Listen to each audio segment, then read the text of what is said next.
வணக்கம். இந்த பதிவே பெண் பிள்ளைகளை பெற்ற பெற்றோர்களுக்கும் பெண்களா இருக்கக்கூடிய தமிழ்நாட்டில் இருக்கக்கூடிய பெண்களுக்கும். நம்ம தூத்துக்குடி மாவட்டத்துல வேடநத்தத்தில் நடந்த சம்பவத்தை பாத்தீங்களா? அந்த பெண் குழந்தையை எந்த அளவுக்கு சீரழிச்சு கொலை செஞ்சிருக்காங்க. இது காவல்துறை சேர்ந்தவங்க அதுக்கு எந்த விதமான நடவடிக்கையும் எடுக்காம அந்த பெண் குழந்தையை தேடினா கூட அந்த பெண் குழந்தை கிடைச்சிருக்கும். அதுவும் இல்லாம இன்னைக்கு 5 நாள் ஆச்சு இந்த குழந்தை இறந்து. இது வரைக்கும் யாரு கொலை செஞ்சாங்கன்னு கூட கண்டுபிடிக்கல.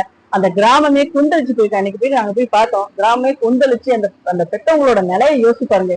எந்த அளவுக்கு அவங்க வேதனைப்படுறாங்க. அவங்க பிள்ளை இன்னைக்கு தனியா அங்க கிடக்குது ஆஸ்பத்திரின்னு சொல்லி அலறாங்க. இன்னைக்கு என் பிள்ளைய அடக்கம் கூட பண்ண முடியல, அந்த அளவுக்கு குற்றவாளியை கூட இவங்க கண்டுபிடிக்கல அப்படின்னு கிராமமே கொந்தளிச்சு போய் உட்கார்ந்துட்டு இருக்காங்க. இன்னைக்கு அது மட்டுமா, இன்னைக்கு தமிழ்நாட்டுல 8000 இன்னைக்கு இவங்களோட ஆட்சிக்கு வந்ததுக்கு அப்புறம் 8008 கொலைகள் நடந்திருக்கு. கற்பழிப்புகள் 2050 கற்பழிப்புகள் நடந்தது. 18 வயசுக்கு கீழே இருக்க குழந்தைகள் 39,900 குழந்தைகள் கற்பழிக்கப்பட்டிருக்காங்க. இந்த 5 வருஷத்தை கணக்கெடுக்கும்போது ஒரு நாளைக்கு 22 குழந்தைகள் கற்பழிக்கப்படுறாங்க. இதுக்கெல்லாம் அடிப்படை காரணம் என்ன? இவங்க ஆட்சிக்கு வந்ததுக்கு அப்புறம் இந்த மாதிரி விஷயங்கள்லாம் அதிகரிச்சதுக்கு காரணம் என்ன? போதை கலாச்சாரம் அதிகமாயிருக்கு. இதை ஊக்குவிச்சது யாரு? இந்த திமுக அரசாங்கம் தானே. இது வரைக்கும் குற்றம் செஞ்சவங்களுக்கு ஏதாவது தண்டனை கொடுத்துருக்காங்களா? தண்டனை கொடுத்திருந்தாங்கன்னா நீங்க குற்றங்கள் குறைஞ்சிருக்கும். குற்றம் செய்ய பயப்படுவாங்கல்ல. குற்றங்கள் செஞ்சவங்களை பூரா ஸ்டேஷனுக்கு வச்சு சோறு வாங்கி கொடுத்து கை தட்டி கொடுத்து முதுகுல தட்டி கொடுக்குறாங்களே. அப்ப இவங்க போதை கலாச்சாரத்தை வளர்க்கணும், இந்த மாதிரி சீரழிவுகளை அதிகப்படுத்துறதா எங்களோட வேலையா இருக்கு. ஆனா நாம என்ன செய்யறோம்? ஓட்டுக்கு கோட்டரும் கோழி பிரியாணியும் ஓட்டுக்கு காசு கொடுத்தா போய் ஓட்டை போட்டு வந்திருக்கோம். நம்மளோட காலத்துக்கு அப்புறம் நம்ம பிள்ளைகளும் பேர குழந்தைகளோட நிலை என்ன?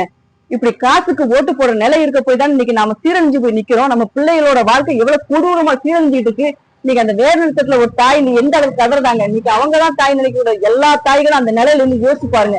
நம்ம பிள்ளைகளோட பாதுகாப்பை உறுதி செய்யணும் யோசிங்க. திமுக காரங்க வீடு தேடி வந்து பணம் கொடுத்து அவங்க பணத்தை மூஞ்சில விட்டுறீங்க. அந்த அளவுக்கு என்னைக்கு நாம மாறுறோமோ அன்னைக்குதான் நம்ம பிள்ளைகளோட எதிர்காலம் நல்லா இருக்கும்.